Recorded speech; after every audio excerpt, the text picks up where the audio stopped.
Bonjour à tous. Bienvenue à la seconde édition du Crypto et Finance Forum de l'ADAN. Welcome to the ADAN's Crypto and Finance Forum. Nous allons être ensemble toute la journée pour explorer tous les grands sujets où l'actualité, les questions, les accomplissements, mais aussi parfois les doutes ont marqué cette année au sein de l'industrie crypto, en français, but also in English. This conference is organized by ADAN. Cette conférence est organisée par l'ADAN, l'Association pour le développement des actifs numériques. Cette journée s'inscrit dans le cadre des grandes missions de l'ADAN, à savoir permettre au secteur de faire entendre sa voix et ses messages, faciliter le dialogue entre les acteurs dans un objectif pédagogique ou dans le contexte de débats réglementaires qui ont énormément accéléré en 2021.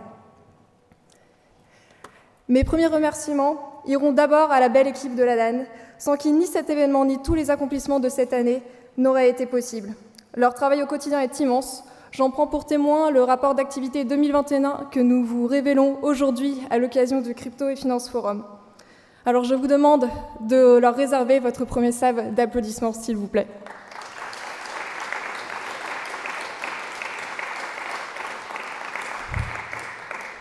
Je remercie également tous nos sponsors, sans qui nous ne serions pas là aujourd'hui. SG Forge, la banque de Lubac et compagnie, la Caisse des dépôts et consignations, Norcia, Scorechain, Walsio et Lincas.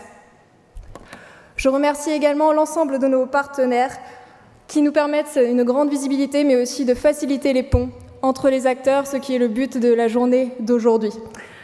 Nos partenaires médias, l'AGFI, l'Express, Bismart, Coin Academy, Cointelegraph, Cryptost, Madines et The Big Whale, mais aussi nos partenaires institutionnels et les autres associations de la place financière de Paris, la MAFI, la NCDGP, Croissance Plus, l'IECI, Finance for Tomorrow, Finance Innovation, France FinTech, la place DeFi, l'OCBF et le Swave.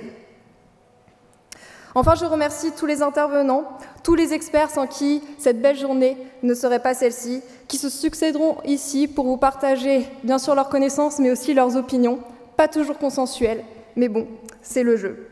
Ils seront disponibles pour répondre à vos questions à l'issue des tables rondes dans l'espace traiteur qui est réservé toute la journée. Et vous pouvez voir tout le programme de cette belle journée grâce à l'application. Vous avez reçu des petits flyers à l'entrée pour la télécharger. N'hésitez pas à vous y référer toute la journée. Nous sommes ensemble jusqu'à 17h avant le cocktail de fermeture. Et donc je suis plus qu'heureuse d'accueillir pour notre premier intervenant, celui qui nous fait l'honneur d'ouvrir le grand bal du Crypto et Finance Forum et à qui j'adresse mes plus chaleureuses félicitations pour sa récente nomination. Applaudissements pour Monsieur le ministre Jean-Noël Barrot, chargé de la transition numérique et des télécommunications. Merci beaucoup d'être parmi nous et je vous souhaite un très beau CFF à tous. Merci beaucoup.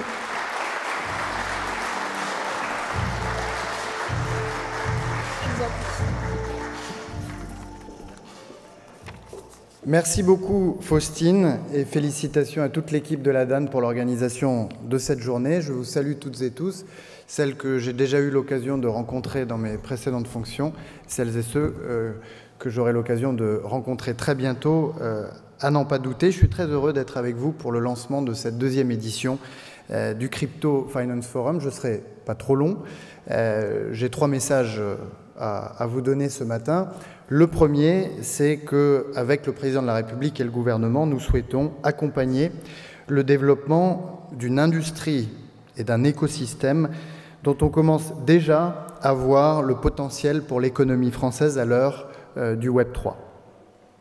Je pense évidemment à l'émergence de leaders mondiaux avec les 2 licornes que sont Ledger et Sorare, et puis l'ensemble des acteurs qui se développent, que ce soit des entreprises et des startups, que ce soit dans le monde universitaire, pour construire les briques technologiques qui seront indispensables à permettre à la France et à l'Europe demain d'être un leader dans cette économie du Web 3. Je pense aussi à des réalisations très concrètes et aux créations d'emplois, puisque les cryptos, c'est déjà 1000 emplois dans notre pays, sans doute plus de 2000 à la fin de l'année, et tout ça s'inscrit dans un contexte plus large de la FinTech, avec 40 000 emplois qui commencent à avoir une réelle empreinte dans l'économie de notre pays. Et puis, l'innovation, la FinTech et singulièrement la crypto c'est évidemment un potentiel de création de richesse, mais c'est aussi un potentiel de réduction des fractures qui traversent notre pays. Et je pense à l'une des fractures à laquelle je suis très attentif, qui est la fracture territoriale. Et il y a une histoire que je voudrais vous livrer, que vous connaissez déjà en réalité, et que j'aime beaucoup raconter, qui est celle de Vierzon. Vierzon fut pendant un temps, Vierzon dans le Cher, en Centre-Val de Loire, fut pendant un temps une capitale industrielle française, avec une entreprise qui s'appelait la Société Française et qui était leader français, voire même leader européen du machinisme agricole. On y fabriquait des tracteurs en plein centre-ville de Vierzon, dans un grand bâtiment industriel. Cette entreprise a fermé en 1995, il y a 25 ans, en laissant derrière elle une immense friche industrielle en plein centre de Vierzon. C'est typique de ces villes moyennes qui ont vu leur industrie disparaître et qui se sont retrouvées victimes de la désindustrialisation. Et puis est arrivée une grande entreprise du numérique, une entreprise de la crypto, que vous connaissez tous, Ledger, qui pour des raisons historiques et familiales s'est installée à la périphérie de Vierzon pour ses opérations de fabrication des clés de conservation des cryptoactifs.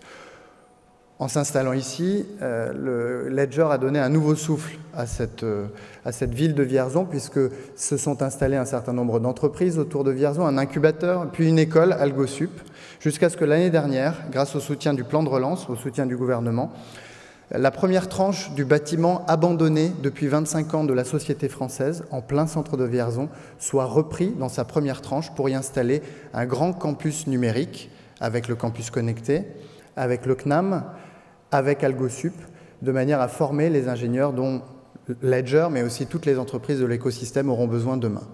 J'y vois là un exemple qui doit nous inspirer toutes et tous et qui doit nous rappeler que l'innovation, que les fintech, que la crypto, ce n'est pas seulement pour une élite parisienne, mais que ça contribue aussi à réduire les fractures territoriales.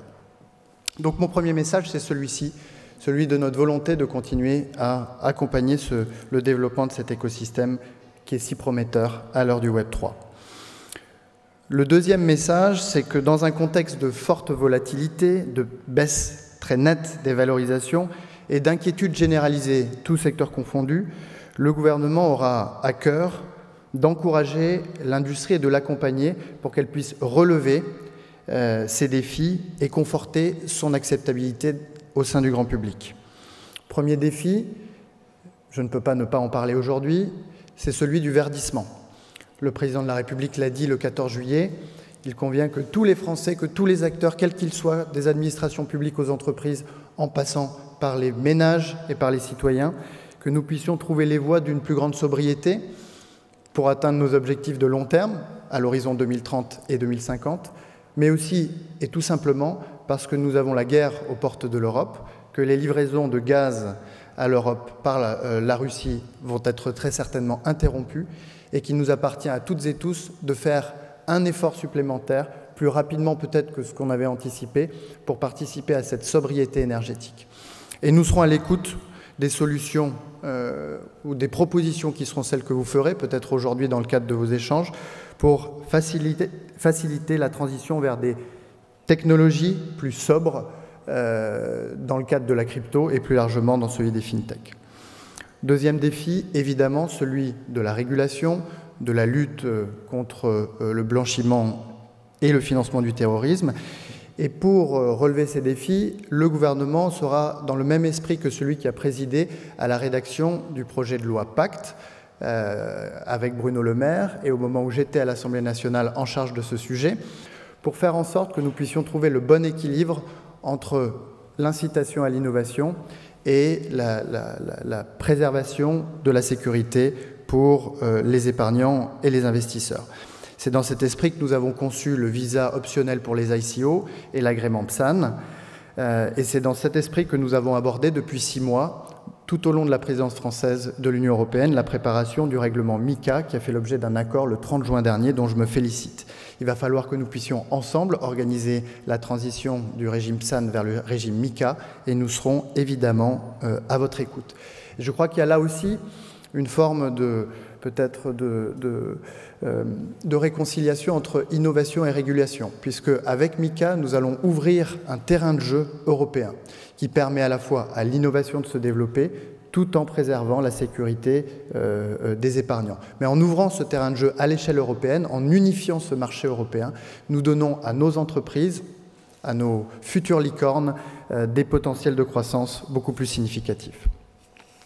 Puis le troisième message que je voulais vous livrer aujourd'hui, c'est qu'en parallèle de cet effort de régulation qui va nous occuper, qui va vous occuper, qui va nous occuper ensemble, nous allons continuer, comme Cédrico, mon prédécesseur, l'a fait, à soutenir le développement de l'écosystème, avec 3 axes principaux.